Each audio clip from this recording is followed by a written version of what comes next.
चलो, तो last class में हम लोग फोर्स ऑन अ वायर पढ़ रहे थे। तो उसमें हमने देखा था कि किसी भी वायर पे जो फोर्स एक्ट करता है, that force is given by I into L vector cross B vector. एकदम सिंपल रिजल्ट, एकदम आसानी से यूज करना है। ठीक है, बस एल वेक्टर को समझो क्योंकि कभी कभी वो थोड़ा सा अलग बना देता है क्वेश्चंस को। तो एल वेक्टर बेसिकली क्या है? एल वेक्टर है the vector joining the ends of the wire. Wire के एंड्स को जो ज्वाइन कर रहा है वो वेक्टर आपका एल वेक्टर होगा। ठीक है, और 99% क्वेश्चंस में वायर आपको एकदम स्ट्रेट वायर देगा, और स्ट्रेट वायर देगा तो ऑब्वियस सी बात है कि उसका एल वेक्टर क्या बनेगा? यही वाला जो उसकी लेंथ है वही एल वेक्टर बनेगा। डायरेक्शन किधर होगी? जो करंट की डायरेक्शन है। एल क्रॉस बी करो, फोर्स आपको मिल जाएगा किधर आएगा।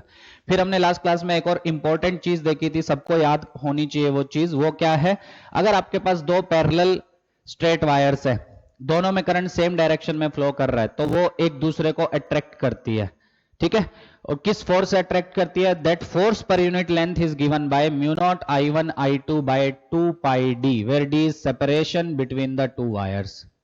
ठीक है, फोर्स पर यूनिट लेंथ याद रखना ज्यादा अच्छा है। ठीक है, क्योंकि क्वेश्चन कभी कभी क्या पूछता है, सेकंड वायर के 3 मीटर लेंथ पे बताओ कितना फोर्स लग रहा है। तो आपको फोर्स पर यूनिट लेंथ पहले से पता है। ठीक है, वो निकाल के उसको इंटू 3 कर दो, तो उतनी लेंथ पे कितना लगेगा वो आ जाएगा। समझ में आ गया? फिर इसमें हमने एक टाइप और देखी थी कि अगर वायर सीधी नहीं है, कुछ ऐसी है, तब फोर्स बताओ कितना निकालेंगे। तब एल वेक्टर का यूज आएगा आपका, जो मैंने एल वेक्टर डिफाइन किया है। तो क्या करो, एंड्स को ज्वाइन कर दो, ये आपका एल वेक्टर बन जाएगा। अब I into L vector cross B कर दो, आंसर आ जाएगा। कर लोगे? पक्का? फिर मैंने एक एडवांस लेवल का भी बताया था कि कभी कभी ऐसा भी होता है कि वो ऐसी वायर दे देगा अजीब सी। ठीक है, और फील्ड ऐसी है आपकी, तब कैसे निकालोगे? तब आपको एक छोटे से डीएल लेंथ के टुकड़े पे निकालना पड़ेगा, छोटा डीएफ फोर्स। कितना हो जाएगा? I into DL vector cross B. ठीक है, फिर उसको इंटीग्रेट मारना पड़ेगा आपको। समझ में आ रहा है? प्रॉपर लिमिट के साथ, तब जाके इसके ऊपर नेट फोर्स आपका आएगा, क्योंकि इसमें डीएल और बी में लगातार एंगल चेंज हो रहा है, इन सब में एंगल चेंज नहीं हो रहा है। समझ में आ रहा है? तो बहुत रेयरली वो क्वेश्चन मिलेगा, जब मिलेगा अपने उससे सोल्व करना, आंसर आ जाएगा। ठीक है, आगे बढ़े। तो जाते जाते मैंने क्वेश्चंस दिए थे आपको, दो क्वेश्चंस दिए थे, उनको देखते हैं कैसे करना है, क्योंकि वो इंपॉर्टेंट है। उसके बाद एक रेल प्रॉब्लम्स बची है, वो करेंगे, और फिर आज सिर्फ क्वेश्चंस करेंगे आज। ठीक है, आज सिर्फ क्वेश्चंस करेंगे, कोई थ्योरी नहीं होगी आज, सिर्फ क्वेश्चंस होंगे। ठीक है, अभी तक जितना हमने पढ़ा है, field force on a moving charge, force on wire, इन सब के ऊपर सिर्फ क्वेश्चंस हम करेंगे। ठीक है, तो क्वेश्चन क्या है जो हमने लास्ट लेक्चर में मैंने जाते जाते दिया था, कि एक इनफाइनाइट वायर है जिसमें करंट कितना है आपका I1, और दूसरी वायर ऐसी है, वर्टिकल नहीं है, हॉरिजॉन्टल है, I2।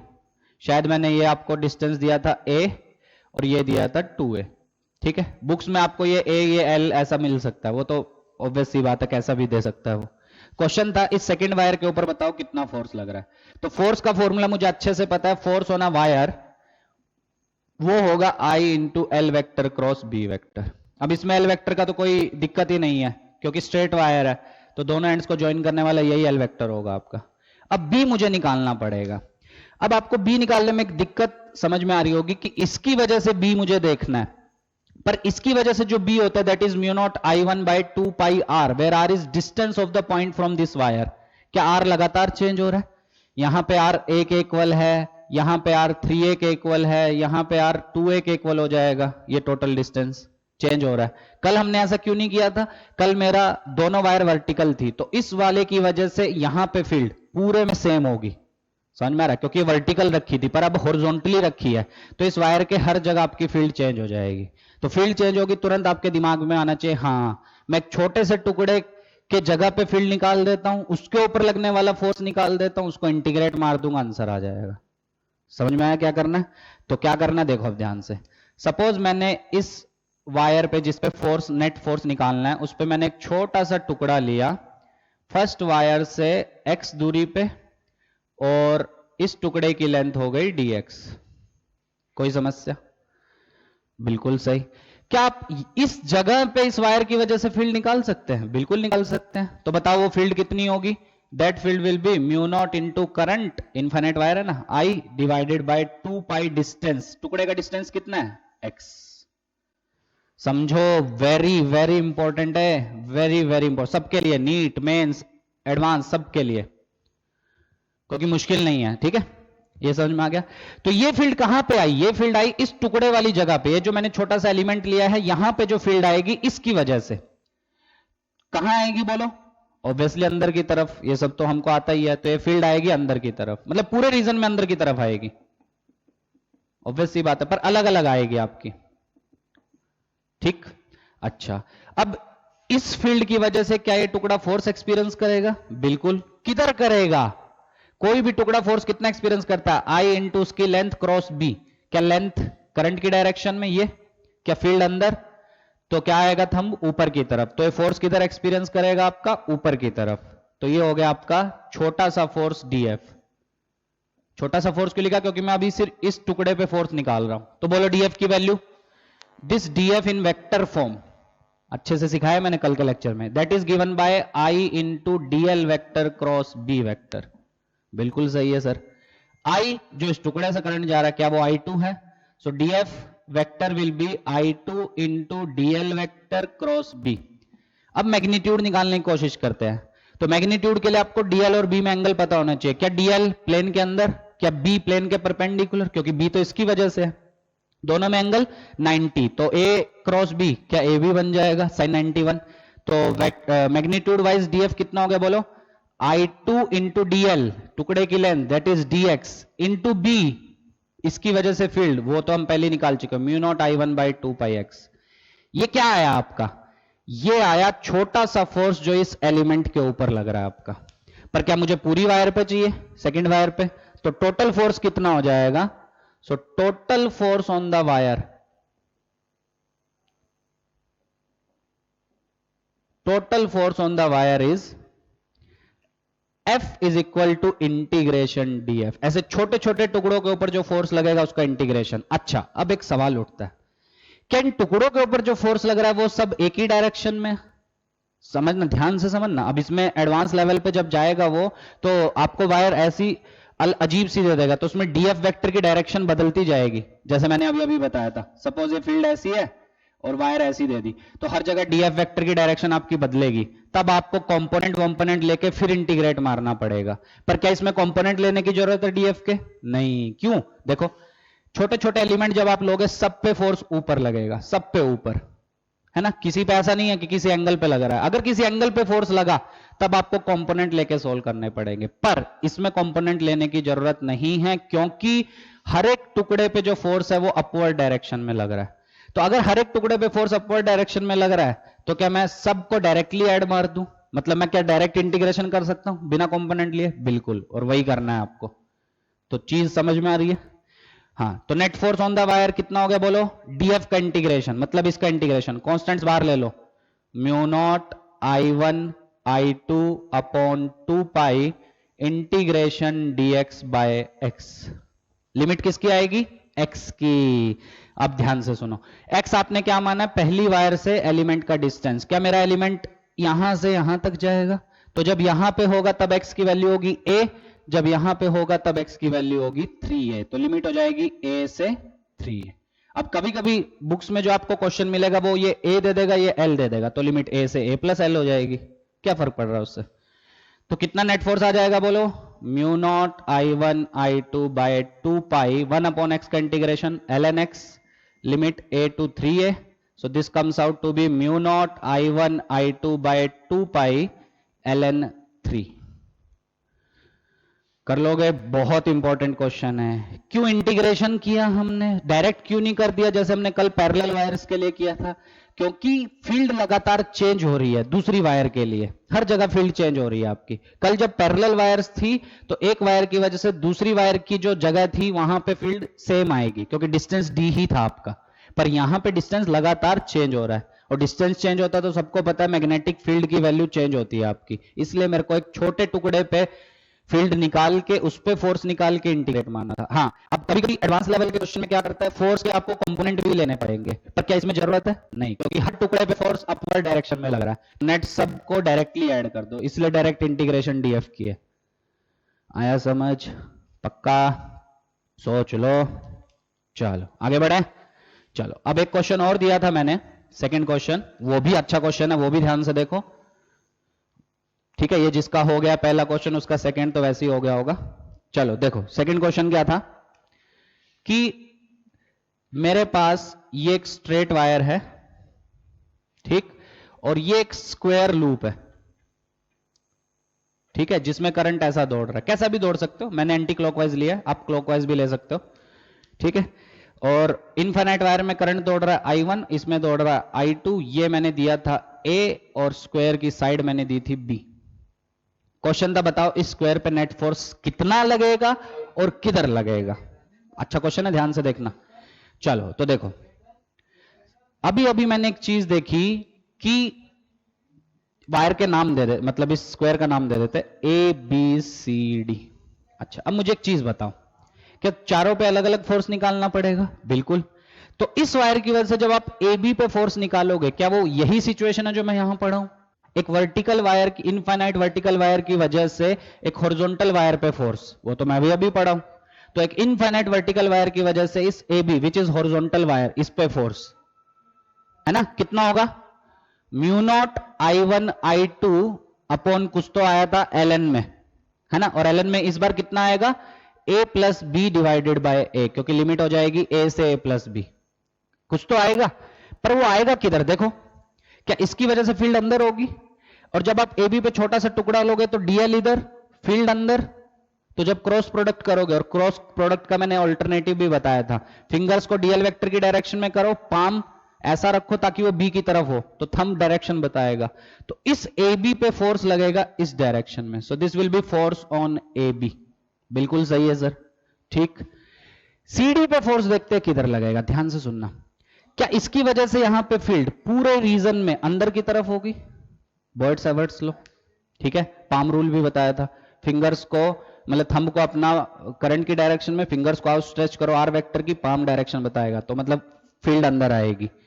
अच्छा, अब जब CD पे आप एक छोटा सा टुकड़ा लोगे, ठीक है, DL लेंथ का, तो DL वेक्टर की डायरेक्शन किधर? जिधर करंट की, मतलब ये फील्ड किधर? अंदर। तो क्या करोगे? ऑल्टरनेटिव मेथड जो मैंने बताया था, पाम होना चाहिए B की तरफ, तो थंब आ रहा है नीचे, तो ये होगा आपका फोर्स ऑन वायर CD। अब मुझे एक चीज बताओ, सिमिट्री से क्या AB पे जो फोर्स आएगा वो आप निकाल सकते हैं कितना आएगा, पर जरूरत क्यों है? AB पे जो फोर्स आएगा क्या वही CD पे आएगा? सिमिट्री की वजह से। बिल्कुल सही है। तो क्या बोलूंगा मैं? Force on AB is equal to force on CD। Check कर लेना, ये आएगा। पर क्या दोनों अपोजिट डायरेक्शन में? बिल्कुल। तो दोनों फोर्स एक दूसरे को क्या कर देंगे? कैंसिल। मतलब वायर पे, इस टोटल स्क्वायर वायर पे वर्टिकल में तो कोई फोर्स नहीं है। अब देखते हैं DA वायर पे और BC वायर पे कितना फोर्स है। देखो अब ध्यान से, DA वायर का कुछ ऐसी नहीं समझ में आ रही आपको, ये और ये, है ना, जिसमें करंट कितना दौड़ रहा है? I2, जिसका डिस्टेंस कितना है? ये A। अरे सर ये तो हम पढ़ चुके हैं। बिल्कुल, है ना। क्या क्या पढ़े बोलो? फोर्स पर यूनिट लेंथ कितना पढ़े? Mu naught I1 I2 by 2 pi distance which is A। पर मुझे इस पूरी वायर पे फोर्स निकालना है, तो लेंथ को उधर ले जाए, तो मल्टीप्लाइड बाय लेंथ, तो DA की लेंथ कितनी? B। तो this will be the force acting on the wire DA। बहुतों ने निकाल लिया होगा, पर लगेगा किधर? सवाल उठता है उसकी डायरेक्शन किधर होगी? क्या दोनों करंट ऑपोजिट डायरेक्शन में? और जब भी करंट ऑपोजिट डायरेक्शन में है तो फोर्स रिपल्सिव लगता है, तो this will be the force on DA। समझो, आया समझ? चलो अच्छा, अब देखते हैं BC पे कितना फोर्स लगेगा। क्या BC आपको ऐसा नहीं दिखेगा? ये हमारी इनफाइनाइट वायर जिसमें I1 करंट दौड़ रहा है, और ये हमारी BC, ठीक है, कितना दूरी पे हो जाएगी? A प्लस B, ठीक है। तो बताओ फोर्स पर यूनिट लेंथ, तो force on BC per unit length कितना होगा? फॉर्मूला रट लो, mu naught I1 I2 by 2 pi distance which is A plus B। Question आते हैं इसके नीट में, एडवांस, सब में। पर मुझे क्या चाहिए? टोटल फोर्स इस वायर पे जो लग रहा है, पर मुझे फोर्स पर यूनिट लेंथ पता है, तो टोटल फोर्स कितना लगेगा? Into length. So mu naught I1 I2 by 2 pi A plus B into length. तो BC की लेंथ कितनी है आपकी? B। So this is the force acting on BC। अब सवाल उठता है सर किधर लगेगा? चलो कितना लगेगा वो समझ में आ गया। किधर? क्या दोनों वायर में करंट सेम डायरेक्शन में? अरे है, जब दोनों वायर में करंट सेम डायरेक्शन में तो फोर्स अट्रैक्टिव लगता है। So this will be the direction of FBC। अब देखो एफ बी सी लगा आपका लेफ्ट में, एफ डी ए लगा आपका राइट में, कौन सा फोर्स बड़ा है? ये है एफ डी ए, ये है एफ बी सी। देखो सारी चीजें सेम है, mu naught I one I two by two pi सब कुछ सेम है, बस वहां ए है या ए प्लस बी है, मतलब है डिनोमिनेटर बड़ा है तो ओवरऑल वैल्यू छोटी, यहां डिनोमिनेटर छोटा है तो ओवरऑल वैल्यू बड़ी। तो क्या लिखोगे बोलो? So net force will be F D A minus F B C. ये आ गया आपका फाइनल आंसर। डीए में से बीसी क्यों माइनस किया? क्योंकि डीए वाला फोर्स आपका कम लगे, ज्यादा लगेगा, और किधर लगेगा? इस डायरेक्शन में, राइट। कैसे लगेगा? दोनों में करंट ऑपोजिट डायरेक्शन तो रिपल्सिव फोर्स लगता है, और इसमें करंट सेम डायरेक्शन तो attractive force F B C. अरे आया समझ? तो अब कॉमन ले लो, क्या क्या आ रहा है? Mu naught I one I two by two pi B common, 1 by A minus 1 by A plus B. अब आगे एलसीएम एलसीएम लेके सोल्व कर लेना, कर लोगे? पर किधर आएगा ये नेट फोर्स? जिधर डीए होगा, राइट में। तो ये था आपका क्वेश्चन नंबर 2। अच्छा क्वेश्चन है दोनों के दोनों, अच्छे से देख लो जिसको नहीं हुआ था, ठीक है? मुश्किल नहीं है कुछ भी, बस चीजें समझो, फॉर्मूले याद रखो। इस चैप्टर में एक इंपॉर्टेंट चीज क्या है, आपको क्या लगाना है वो तो पता होना ही चाहिए, ठीक है? और उसके बाद इक्वेशन भी पता होनी चाहिए, मतलब जो रिजल्ट्स है, इनफाइनाइट वायर का फॉर्मूला, किसी वायर के ऊपर लगने वाले फोर्स का फॉर्मूला, किसी मूविंग चार्ज के ऊपर लगने वाले फोर्स का फॉर्मूला, अगर वो सब नहीं पता है तब बहुत मुश्किल होगा आपको न्यूमेरिकल सॉल्व करना, ठीक है? कर लोगे? चलो अभी 2-3 क्वेश्चन और करते हैं, 15 मिनट में, मतलब आधा घंटा हो जाएगा, फिर आधा घंटा सिर्फ क्वेश्चंस करेंगे हम जो अभी तक हमने पढ़ा है उसके ऊपर, ठीक है? कोई थियरी नहीं है आज, अच्छे से समझो। समझ में आ गया यहां तक? चलो अब आगे देखते हैं एक और क्वेश्चन। ये मेनली एडवांस वालों के लिए है, ठीक है? नीट वालों के लिए नहीं है, पर समझ में आ जाएगा उनको। ये फिर से इनफाइनाइट वायर है जिसमें I1 करंट है, ठीक है? ये एक वायर ऐसी, ये एक वायर ऐसी, मतलब I2 करंट है। ये क्वेश्चन है, अभी ये वाला क्वेश्चन जनरल है, इसके बाद एडवांस वाला करेंगे। क्वेश्चन है, इस पूरे वायर के ऊपर नाम दे देते हैं A B C, net force किस डायरेक्शन में लगेगा? कितना लगेगा वो नहीं पूछा है, किस डायरेक्शन में लगेगा बस वो पूछा है, ठीक है? तो आधों को क्या लगता है, सर इसकी वजह से जो फील्ड आएगी वो ऐसी आएगी अंदर की तरफ। बिल्कुल सही बात है, वो तो हम पढ़ ही चुके, पर हाँ फील्ड की वैल्यू अलग अलग होगी। यहां पे फील्ड कुछ और क्योंकि डिस्टेंस कुछ और, यहां पे फील्ड की वैल्यू कुछ और क्योंकि ये डिस्टेंस कुछ और, वहां पे फील्ड की वैल्यू कुछ और क्योंकि डिस्टेंस कुछ और है, ठीक है? चलो सर ये भी हमको पता है।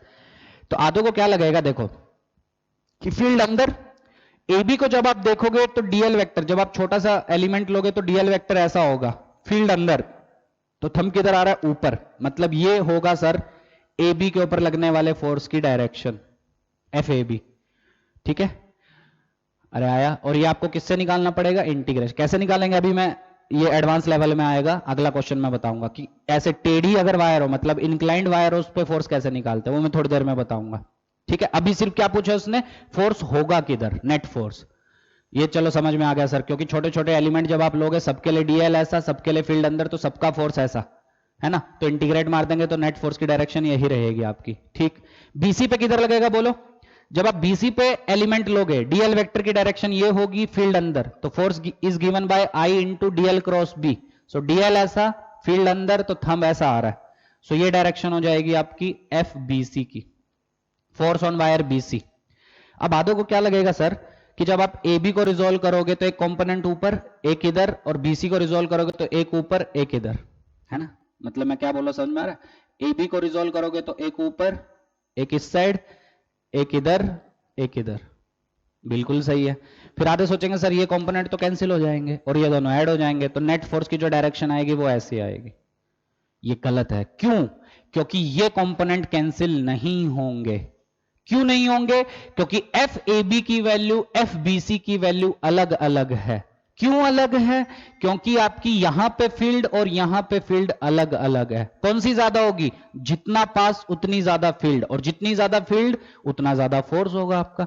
सो basically force on wire A B will be greater than force on wire B C, इसलिए हॉरिजॉन्टल कंपोनेंट कैंसिल नहीं होंगे। हाँ कुछ कम हो जाएगा, मतलब इसमें से ये माइनस हो जाएगा, कुछ कम हो जाएगा, तो नेट हॉरिजॉन्टल कंपोनेंट सिर्फ इतना बचेगा और वर्टिकल तो ऐड होते दिख रहे हैं सबको, तो वर्टिकल ऐसा, तो नेट फोर्स की डायरेक्शन आएगी आपकी ऐसी।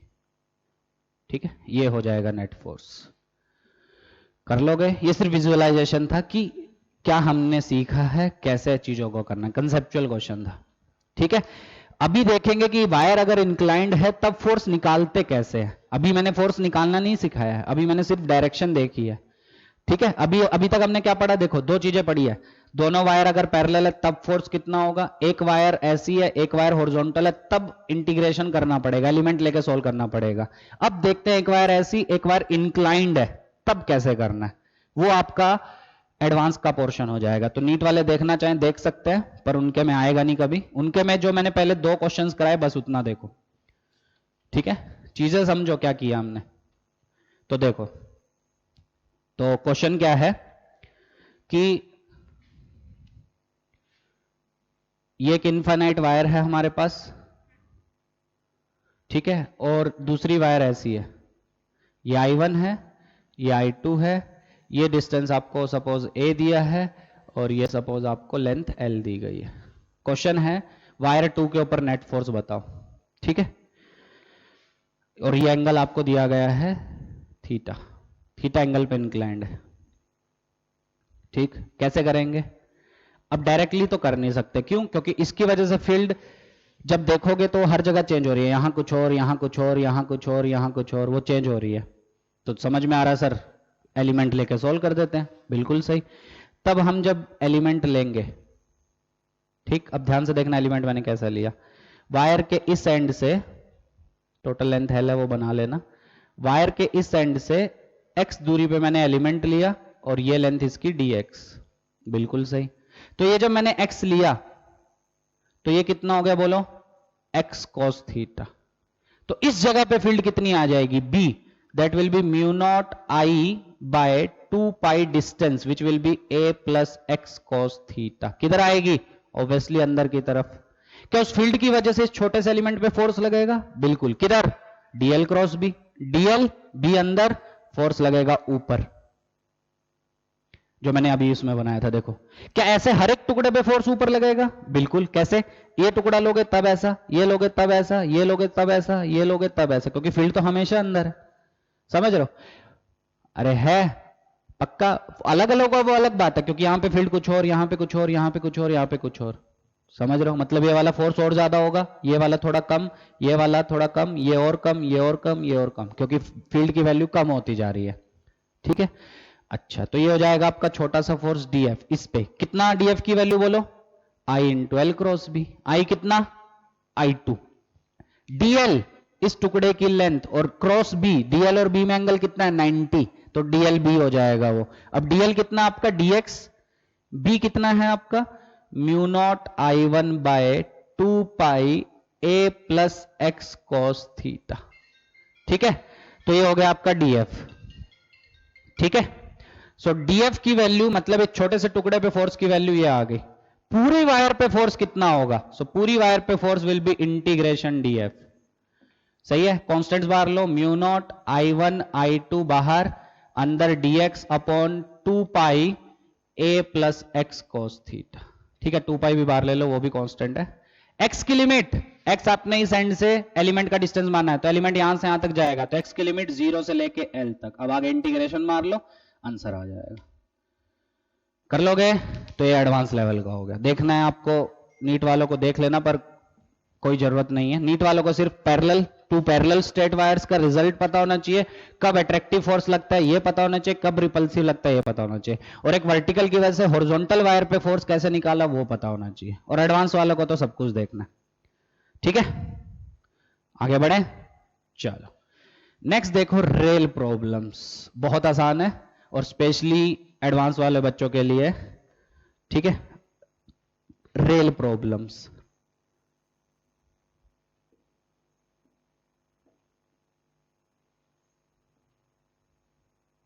आज कुछ नया नहीं कर रहे, कल जो हमने सीखा force on a wire I into L cross B, सब उसी के ऊपर क्वेश्चन कर रहे हैं। बस आपको विजुअलाइजेशन होनी चाहिए कि कब हम इंटीग्रेशन मारने वाले हैं, कब हम डायरेक्ट लिखने वाले हैं। ठीक है, कोई भी चीज चेंज होगी, चाहे वो फील्ड की वैल्यू, चाहे वो फोर्स की डायरेक्शन, तो आपको इंटीग्रेशन मारना ही पड़ेगा। ठीक है, चलो नेक्स्ट है रेल प्रॉब्लम्स। तो कैसी है ध्यान से समझना। सपोज ये दो पैरेलल रेल्स हैं आपके पास,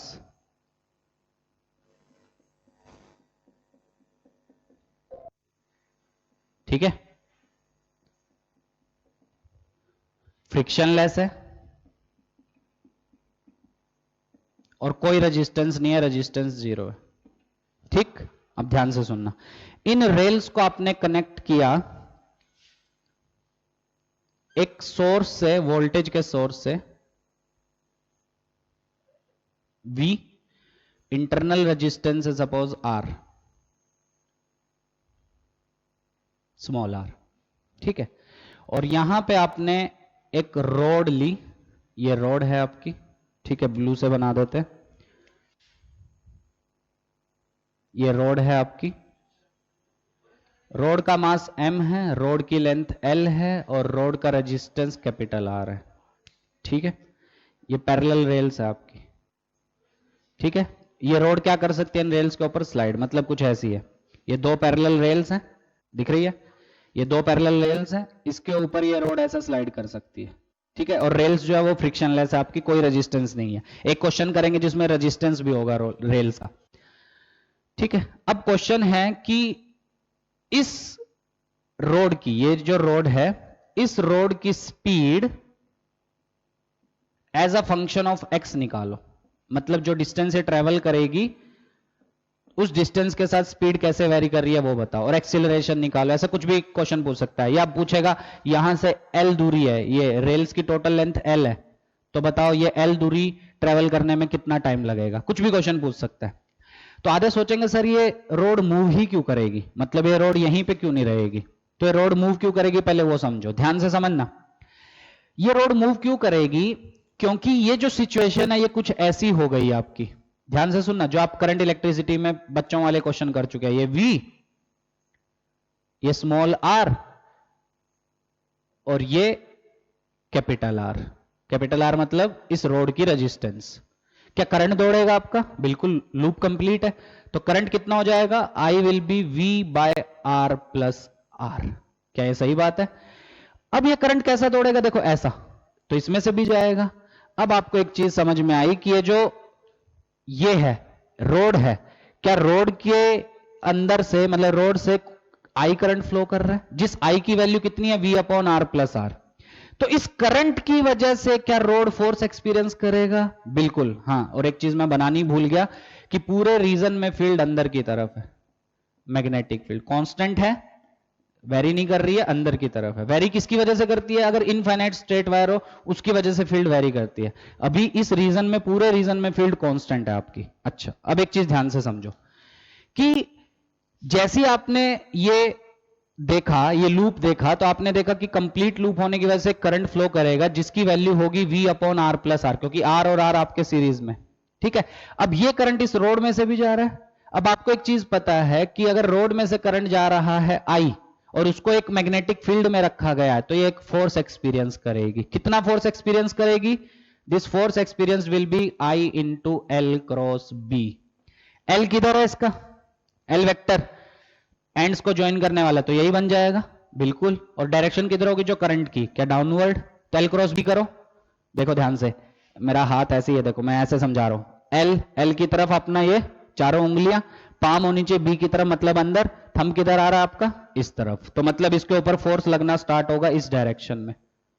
कितना फोर्स, मैग्नीट्यूड वाइज बोलो, L और B में एंगल 90 दिख रहा है, बिल्कुल, तो I L B, तो I कितना है आपका V upon R plus R into L, इसकी लेंथ वो कैपिटल L दी हुई है, into B, magnetic field constant है B।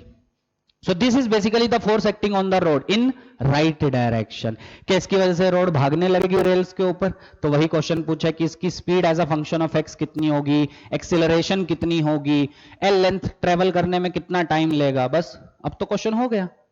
बस मेन दिक्कत आती है विजुअलाइज करने में हो क्या रहा है, ठीक है। अब सारे क्वेश्चन आप कर सकते हो आराम से। क्या, acceleration of the road, that will be force on the road upon इसका मास, तो फोर्स कितना है ये, so VLB upon M into R plus R. So this is basically the acceleration of the road. ठीक है, या वायर समझ लो।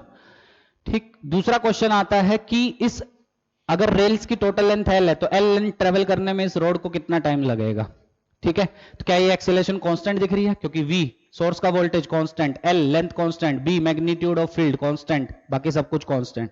तो क्या काइनेमेटिक्स की इक्वेशन यूज करें, क्या s is equal to U T plus half A T square. U T initial speed 0, s total कितना डिस्टेंस ट्रेवल करना है l is equal to half A T square V L B upon M into R plus R into T square. तो कितना time लगा total, under root 2lm r plus r upon vlb. So this is basically the time taken by road to travel the distance l. कर लोगे, तो ये part 1 हो गया। Question में लिख लेना, find the acceleration of the rod, second find the time taken by rod to travel distance l। ठीक है, तो ये रेल्स है, क्वेश्चन में बना लेना, फ्रिक्शनलेस है, रेजिस्टेंस कुछ नहीं है, ये एक वायर है या रोड है, इस रेल्स को आपने एक सोर्स से कनेक्ट किया, इंटरनल रेजिस्टेंस आर दिया हुआ है।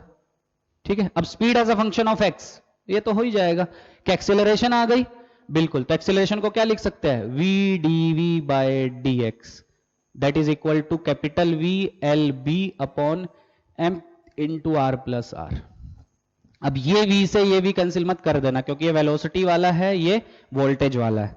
अब आगे कर लोगे, क्या आएगा बोलो, v dv is equal to V L B upon M into R plus R into D X. दोनों साइड, जब x 0 था, मतलब कोई डिस्टेंस ट्रेवल नहीं किया था, तब स्पीड कितनी थी, 0। x दूरी पे स्पीड मान लो v। आगे सोल्व कर लोगे, v dv का integration v square by 2 that will be V L B upon m into R plus R, dx का इंटीग्रेशन x, पर हमसे v मांगा था, so v comes out to be under root 2vlb x upon m into R plus R. ठीक है, कर लोगे पक्का। चलो, तो क्या क्या चीजें सीखने को मिली यहां से, एक्सेलरेशन कांस्टेंट रहेगी, पहली चीज, velocity as a function of x क्या होगा वो समझ में आ गया, कितना टाइम लगेगा एल दूरी ट्रेवल करने में वो समझ में आ गया। तो ऐसे क्वेश्चंस भी आपके में आते हैं और स्पेशली एडवांस में आते हैं। ठीक है, नीट में कभी नहीं पूछेगा, पर हाँ नीट वालों को भी आना चाहिए समझ में, क्योंकि मुश्किल नहीं है। ठीक है, चलो अब इसी में एक टाइप का क्वेश्चन और करते हैं, फिर कुछ क्वेश्चंस करेंगे जो पास्ट ईयर के हैं, जो अभी तक हमने पढ़ा सिर्फ उस पे। ठीक है, देखते हैं किस लेवल के क्वेश्चन आते हैं। ठीक है, अब सेम क्वेश्चन है, बस थोड़ा सा डिफरेंस करते हैं। अब ये जो रेल्स हैं, इनका रेजिस्टेंस 0 नहीं है, कुछ लैम्डा ओम पर मीटर है, लैम्डा ओम पर मीटर। तब पूछा है speed as a function of x बताओ। ठीक है, ये नोट कर लेना पॉज करके। अब ये खुद से ट्राई करो सब लोग। अब रेल्स फ्रिक्शनलेस नहीं है, बाकी सब कुछ चीजें सेम है, रोड का mass m, length l, resistance capital R, source की voltage v, internal small r। बस अब ये जो रेल्स हैं, इन रेल्स की resistance lambda ohm per metre है, मतलब 1 मीटर के लिए रेजिस्टेंस लैम्डा है आपकी। अब क्वेश्चन पूछा है speed as a function of x बताओ, कर लोगे, खुद से ट्राई करो पॉज करके। अब आपको एक चीज दिखेगी कि एक्सीलरेशन वेरिएबल हो जाएगी। क्यों वेरिएबल हो जाएगी, क्योंकि आपकी रेजिस्टेंस, जैसे जैसे ये रोड आगे भागेगी आपकी रेजिस्टेंस चेंज होती जाएगी। समझ रहे हो, पिछले में क्या था, रेजिस्टेंस कांस्टेंट थी, सिर्फ R plus R, resistance constant थी तो आपका करंट फ्लोइंग कांस्टेंट था, और करंट फ्लोइंग कांस्टेंट था तो फील्ड तो पहले से ही कांस्टेंट है, तो फोर्स एक्टिंग कांस्टेंट था, फोर्स कांस्टेंट था तो एक्सीलरेशन कांस्टेंट थी, तब हम काइनेमेटिक्स की इक्वेशन यूज कर पा रहे थे।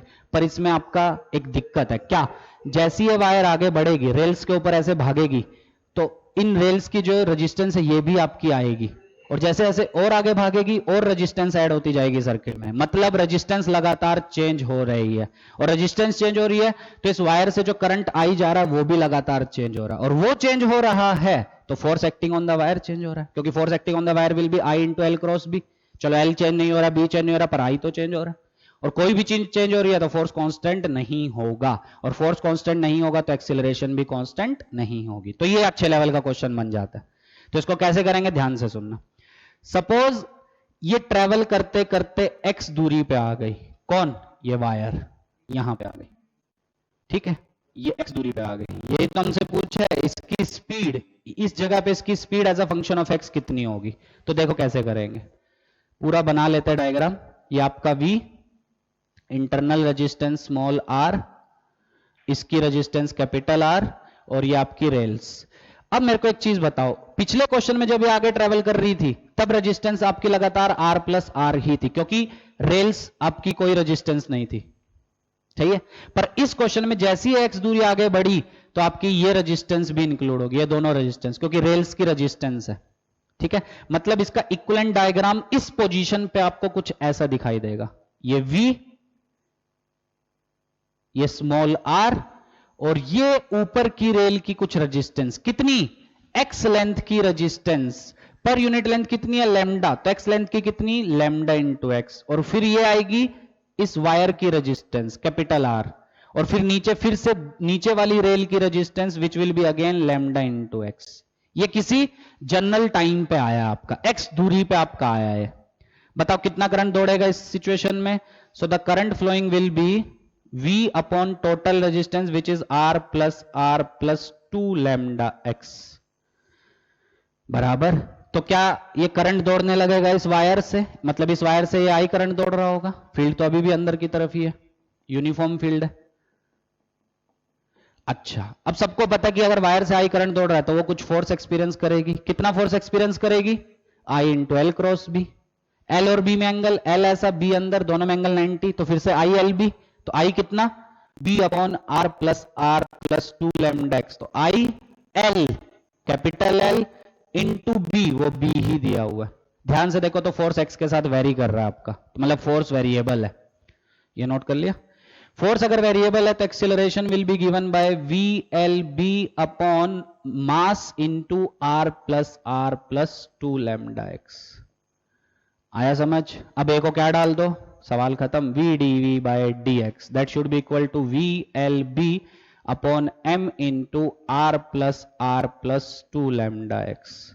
क्या आ जाएगा, V D V is equal to B V L by M integration dx upon r plus 2 lambda x. ठीक है, x की लिमिट तो ऑब्वियसली यहां से x तक जाएगा, तो 0 से लेके x, और जब x 0 है तब स्पीड 0 है, रेस्ट पे था, और तब मान लो v, तो v dv बोलो integration v square by 2 that will B b v voltage l upon m dx upon ये तो सबको पता है ln में जाएगा, कितना, r plus 2 lambda x limit from 0 to x। क्या आगे वैल्यू डाल लोगे तो कितना आ जाएगा, वैल्यू डाल के v square is equal to 2bvl by m ln r plus 2 lambda x, और जब x की जगह 0 डालेगा तो माइनस साइन के साथ r प्लस r, तो वो डिवाइड में आ जाएगा। So this is the final answer, v as a function of x। खतरनाक रिजल्ट आ रहा है पर मुश्किल नहीं है, सिस्टमेटिक चलो, स्टेप बाय स्टेप चलो, सब समझ में आएगा। ठीक है, तो ये था वायर के ऊपर जितनी भी प्रॉब्लम्स हो सकती थी वो सब। अब इसी में से क्वेश्चन आएगा फाइनल एग्जामिनेशन में, चाहे वो 2 पैरेलल वायर्स पे आ जाए, चाहे वो एक वर्टिकल पे एक हॉरिजॉन्टल पे, चाहे वो एडवांस में एक वर्टिकल पे और किसी एंगल पे इंक्लाइंड हो उस पे आ जाए, चाहे वो रेल प्रॉब्लम्स पे आ जाए, किसी पे भी। हाँ, पर ये नीट वाले लोग नहीं करेंगे, इसका फर्स्ट क्वेश्चन करेंगे तब भी चलेगा, जिसमें रेल्स की कोई रेजिस्टेंस नहीं थी, वो ज्यादा इजी था क्योंकि उसमें करंट कांस्टेंट आ रहा था, फोर्स कांस्टेंट आ रहा था, तो एक्सीलरेशन कांस्टेंट थी, तो हम काइनेमेटिक्स की इक्वेशन यूज कर सकते थे। कर लोगे आगे, तो v as a function of x आ गया, acceleration as a function of x आ गया, सब कुछ आ गया। कर लोगे, चलो तो यहां तक अच्छे से नोट करो, फिर इसके बाद अब क्वेश्चंस करते हैं। अगले 20-25 मिनट हमारे पास हैं, सिर्फ पास्ट ईयर के क्वेश्चन करेंगे जो जो आ चुके हैं। ठीक है, अब मैं बोर्ड पे क्वेश्चंस लिखूंगा, इसको पॉज करके नोट कर लो, फिर उन क्वेश्चंस को नोट करो और खुद से सॉल्व करने की कोशिश करो। ठीक है, चलो चलो तो ये क्वेश्चन है, नोट कर लेना। ठीक है, पहला क्वेश्चन है, प्रोटॉन अल्फा पार्टिकल दोनों के मास का रेशो दिया, अगर नहीं भी दिया होता तो तुमको पता होना चाहिए कि प्रोटॉन और अल्फा के मास का रेशो कितना होता है, और चार्जेस का रेशो दिया हुआ है 1/2। They are accelerated from rest through a potential difference v, same potential difference apply करके एक्सेलरेट करवाया है, और यूनिफॉर्म मैग्नेटिक फील्ड सेट की गई है रीजन में which is perpendicular to their velocities. Obviously circular path करेंगे, सबको पता है कब करते हैं, जब वेलोसिटी के परपेंडिकुलर फील्ड होती है। तो क्वेश्चन है दोनों की रेडियस का रेशो कितना है, प्रोटॉन का और अल्फा का। मैंने कल भी बोला था, मतलब 2 लेक्चर पहले जब मैंने बताया था कि ऐसे क्वेश्चन बहुत पूछे जाते हैं, नीट में भी मेंस में भी। ठीक है, सेकंड क्वेश्चन है a particle of mass m charge q is in an electric field and magnetic field 2i plus 3j, magnetic field 4j plus 6k. The charge particle is shifted from origin to 1 along a straight path. The magnitude of total work done is. Third question है दो parallel wires दी है I1 और I2, एक third wire दी गई है C जिसमें current I दौड़ रहा है. क्वेश्चन है कि अगर C पे नेट फोर्स जीरो है, क्योंकि C पे फोर्स किस किस की वजह से लगेगा, वायर A और वायर B. अगर C पे नेट फोर्स जीरो है तो X की पॉसिबल वैल्यूज क्या है, उसके ऑप्शन मैंने नहीं दिया क्योंकि बड़े ऑप्शन थे. और लास्ट एडवांस का क्वेश्चन आपका एक सिलिंड्रिकल आपको वायर दी गई है जिसकी uniform current density J question में गिवन है, उसमें एक कैविटी बनाई गई है जिसकी डायमीटर A है. क्वेश्चन है P पॉइंट पे जो यहां पे है अगर नेट फील्ड आपकी n/12 म्यू नॉट AJ है तो n की वैल्यू क्या होगी. इंटीजर टाइप था. ठीक है, तो खुद से ट्राई करो पॉज करके. ठीक है, तो देखो proton and alpha particle are accelerated from rest. तो सबको पता है रेडियस का फॉर्मूला होता है mv/qb where mv is momentum. अब इसका कन्वर्जन मैंने सिखाया था. mv को आप लिख सकते हैं √2m इंटू काइनेटिक एनर्जी, और काइनेटिक एनर्जी कितनी होगी q इंटू वी, क्योंकि आपने v पोटेंशियल डिफरेंस लगा के एक्सीलरेट करवाया है. ठीक है, ये सब मैं करवा चुका हूं आपको. सो रेडियस का फॉर्मूला कितना हो जाएगा बोलो, √2m/q इंटू वी और b आपका नीचे. ये हो गया रेडियस का जनरल फॉर्मूला कैपिटल V की टर्म में. तो अब बताओ रेडियस का रेशियो प्रोटॉन बाय अल्फा कितना होगा, V सेम दोनों के लिए, 2 सेम B सेम, तो किसका रेशियो बचेगा MP/m alpha into Q alpha by QP. अरे होगा, अब डाल दो value. MP/m alpha 1/4, Q alpha by QP 2/1, 2 से गायब, सो 1/√2 ऑप्शन ए. ठीक है, कर लोगे. चलो तो ध्यान से देखा करो, कुछ मुश्किल नहीं आएगा, जितना पढ़ाया सब उसी में से आएगा, पर हाँ सारे कंसेप्ट्स आपके क्लियर होने चाहिए वो करने के लिए. ठीक है, चलो देखो अब आगे. नेक्स्ट है क्वेश्चन नंबर, पहले ये दोनों कर लेते हैं, ये बाद में करेंगे, इसको पॉज करके नोट कर लेना. चलो तो पहले सिलेंडर वाला करते हैं, एडवांस वाला क्वेश्चन.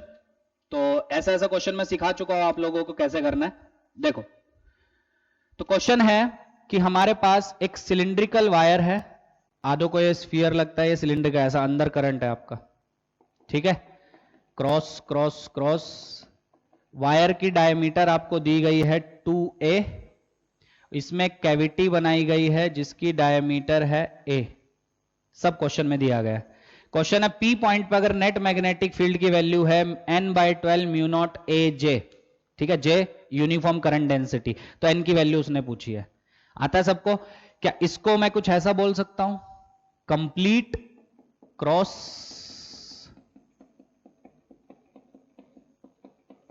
ये पॉइंट है P which will B at a distance A होगा, प्लस ये जो हटाया गया है, और हटाया गया क्या इसमें मैं डॉट बना सकता हूं, बिल्कुल, क्योंकि उल्टा करना है हमको इसका. और ये हो जाएगा आपका पॉइंट P यहां पे, कितना दूरी पे, इससे आउटसाइड हो जाएगा, तो कितना होगा a/2 and a, so this will B 3a/2. अब ज्योमेट्री आपको आनी चाहिए. ठीक है, अच्छा अब बताओ इस पूरे की वजह से फील्ड किधर होगी, करंट ऊपर आती है सब निकालनी, सो this will be your B1. इसकी वजह से बोलो, करंट की डायरेक्शन में थंब, फिंगर्स को आउटस्ट्रेच करो, आर वेक्टर की डायरेक्शन में पाम बता रहा है नीचे, सो this will be your B2. तो नेट फील्ड हो जाएगी B1 माइनस B2. अब B1 B2 आपको आना चाहिए निकालना. क्या B1 सरफेस पे फील्ड दिख रही है, सरफेस पे फील्ड आपकी होती है mu naught I/2 pi capital R. याद आया, तो इसको थोड़ा सिंप्लीफाई करते हैं. सो म्यू नॉट I क्या current density into area, area कितना pi into radius square upon 2 pi capital R, radius which is a से a मर गया, पाई से pi, so this will be mu naught JA/2. अब निकालते हैं ये जो हटाया है इसकी वजह से P पे फील्ड, क्या P आउटसाइड हो गया इसका, सो आउटसाइड पॉइंट पे फील्ड कितनी होती है mu naught I/2 pi small r, so this will be mu naught I J current density into इसका area, that will be pi into a/2 का square upon 2 pi r, r is 3a/2. Step by step चलो सब हो जाएगा. So this will be mu naught J A square by 4 upon 3a, A से A गायब, सो this will be mu naught J A by 12। अब देखो 12 आता हुआ दिख रहा है आपको, बिल्कुल। सो हमसे मांगा था net field at P, so that will be B1 जो ऊपर की तरफ है, B2 जो नीचे की तरफ है, so this will be mu naught J A by 2 minus mu naught J A by 12। क्या 12 LCM? बिल्कुल, 6 minus 1 5 mu naught J A, compare करो, so n की वैल्यू आपकी हो जाएगी 5। इंटीजर टाइप था, ठीक है। तो चाहे एडवांस हो, मेंस हो, नीट हो, ऐसा कुछ नहीं है कि बाहर से क्वेश्चन आएंगे, सब आपके क्वेश्चन जो क्लास में कराए गए उससे आएंगे, तो पर अच्छे से करोगे समझ में आएगा। अब आधे लोग कल मुझे बोल रहे थे कि सर इसके फॉर्मूले कितने सारे इस चैप्टर में, तो वो याद करने पड़ेंगे, कोई चॉइस नहीं है आप लोगों के पास, याद नहीं करोगे तो एक भी क्वेश्चन नहीं होने वाला इस चैप्टर का, ठीक है। सिर्फ क्रॉस प्रोडक्ट आपको निकालना आता है, इसका मतलब ये नहीं कि आप ये चैप्टर सीख जाओगे, आपको रिजल्ट्स भी आने चाहिए, या फिर वहां बैठ के रिजल्ट निकालो एग्जामिनेशन में बैठ के, ठीक है। उतना टाइम किसी के पास नहीं है, कर लोगे तो अच्छे से सारे रिजल्ट्स याद रखो, कहां पे क्या लगाना है वो समझा करो, ठीक है। बाकी इस चैप्टर में कुछ है ही नहीं। चलो नेक्स्ट ये वाला क्वेश्चन, अच्छा क्वेश्चन है वो। तो क्वेश्चन है दो वायर्स आपके पास ए और बी, ए में करंट I1 ऊपर की तरफ, बी में करंट I2 नीचे की तरफ, ठीक है, और सी में करंट है I, कहां है वो नहीं दिया गया है। तो क्वेश्चन पूछा है कि सी का डिस्टेंस वायर ए से कितना पॉसिबल हो सकता है, मतलब दो पॉसिबल वैल्यूज हैं उसकी, ऑप्शंस में दी गई हैं। तो एक्स की पॉसिबल वैल्यूज बताओ ताकि वायर सी नेट फोर्स 0 एक्सपीरियंस करे। बहुत अच्छा क्वेश्चन है, थोड़ा ध्यान से सोचना, देखो आप ध्यान से, चल देखो, वायर सी नेट फोर्स 0 एक्सपीरियंस करना चाहिए आपका। अब वायर सी पे फोर्सेस किस किस की वजह से लगेंगे, ऑब्वियसली वायर ए की वजह से और वायर बी की वजह से। अब एक चीज ध्यान से सुनो, आपको अगर रिजल्ट्स आते हैं वायर वाले तब आप ये क्वेश्चन 2 मिनट में कर सकते हो, पर अगर आपको वायर्स के रिजल्ट आते ही नहीं है तब आपको ये क्वेश्चन करने में बहुत टाइम लग जाएगा, इसलिए मैंने बोला रिजल्ट्स बहुत इंपॉर्टेंट है। देखो केस 1 लेते हैं एक बार, क्या केस लेते हैं, देखो ये है, ये वायर सी है, ये डिस्टेंस x मांगा है आपसे कितना होना चाहिए, और ये वायर है आपके पास b, तो ये डिस्टेंस हो जाएगा d माइनस एक्स, और तो दिख ही रहा है सबको, ये करंट इसमें I1 ऐसा दौड़ रहा है और इसमें करंट I2 ऐसा दौड़ रहा है। अब मुझे बताओ वायर C पे नेट फोर्स 0 कब होगा, जब इसकी वजह से जो फोर्स लगेगा क्या उस फोर्स को बैलेंस करेगा इसकी वजह से जो फोर्स लगेगा, तो दोनों की वजह से फोर्सेस निकाल दो, उसमें तो एक्सपर्ट हो तुम लोग, कैसे निकालोगे। मान लो अब पहला काम तो है वायर सी में करंट की डायरेक्शन मान ली, तो उससे कैसे भी मान लो कोई फर्क नहीं पड़ता, मान लो ये आई ऐसा है, आधे बोलेंगे सर नीचे मानो, नीचे से भी सेम आंसर आएगा, बस उसमें फर्क क्या हो जाएगा, देखो जब आपने वायर सी में करंट ऊपर माना तब इसकी वजह से वायर सी पे अट्रैक्टिव फोर्स लगेगा क्योंकि दोनों में करंट सेम डायरेक्शन में है, और अगर आप नीचे मान लोगे तब इसकी वजह से रिपल्सिव लग जाएगा, क्या फर्क पड़ रहा है। अरे आया समझ, देखो मैंने वायर सी में करंट ऊपर की तरफ माना आई तो क्वेश्चन में दिया ही हुआ था, ठीक है। अब एक एक करके दोनों वायर्स का फोर्स देखो इसके ऊपर, तो ए की वजह से सी पे फोर्स, क्या दोनों में करंट सेम डायरेक्शन में, बिल्कुल, तो सेम डायरेक्शन में जब भी करंट फ्लो करता है तो अट्रैक्टिव फोर्स लगता है, so this will be force on C due to A, बिल्कुल सही है सर। अब वायर बी की वजह से सी पे फोर्स देखो, क्या दोनों में करंट ऑपोजिट डायरेक्शन में है, और ऑपोजिट डायरेक्शन में है करंट, तो कैसा फोर्स एक्सपीरियंस करता है आपका, रिपल्सिव फोर्स। रिपल्सिव मतलब ये तो दोनों सेम डायरेक्शन में हो गए, तो क्या नेट फोर्स 0 हो सकता है, कभी नहीं हो सकता। तो फिर क्या करना पड़ेगा, दूसरा सिचुएशन लो, दूसरा सिचुएशन क्या है, ये वाला, ठीक है। तो इस सिचुएशन में क्या हो गया आपका, I1 और C, मतलब A और C में करंट ऑपोजिट डायरेक्शन में, और ऑपोजिट में अगर करंट है तो क्या होगा आपका, रिपल्सिव फोर्स एक्ट करता है ये, और इनमें सेम करंट है तो इसमें अट्रैक्टिव, ये भी आपका सेम डायरेक्शन में आ रहा है, नेट फोर्स 0 हो ही नहीं सकता इस केस में, तो ठीक है।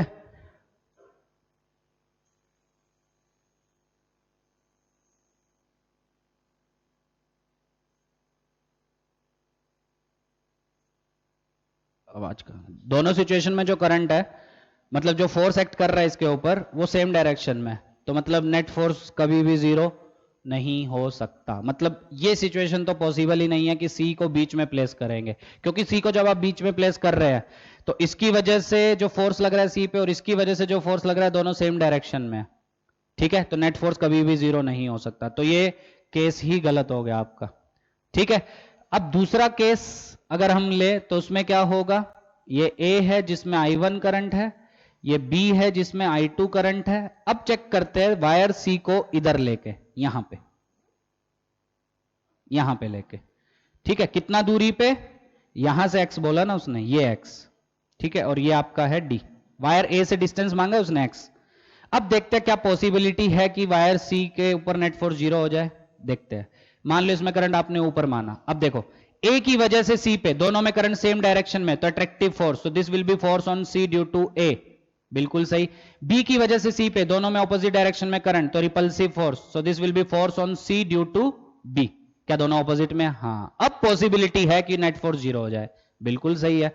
सो नेट फोर्स जीरो होने के लिए क्या एफ सी ए को एफ सी बी के इक्वल होना पड़ेगा, बिल्कुल। F C A force on C due to A, formula याद है, mu naught I1 I by 2 pi distance which is x multiplied by length L। C A की length L मान लो, मतलब सी वायर की लेंथ L मान लो, that should be equal to F C B, force on C due to B, mu nought I2 I by 2 pi distance, कितना x minus D into L, cancel करो जो cancel हो रहा है, mu naught I L 2 pi, क्या बचा, I1x minus I1d is equal to I2x, x common, I1 minus I2 is equal to I1d, x comes out to be I1d upon I1 minus I2। तो एक possibility ये है कि x की अगर ये वैल्यू हो गई तब वायर सी पे नेट फोर्स जीरो होगा, पहली पॉसिबिलिटी। अब दूसरा देखते हैं, केस वन में तो नेट फोर्स जीरो आ ही नहीं रहा था क्योंकि दोनों फोर्सेस सेम डायरेक्शन में, तो नेट फोर्स जीरो हो नहीं सकता, तो ऐसे ही आपको केसेस देखने थे।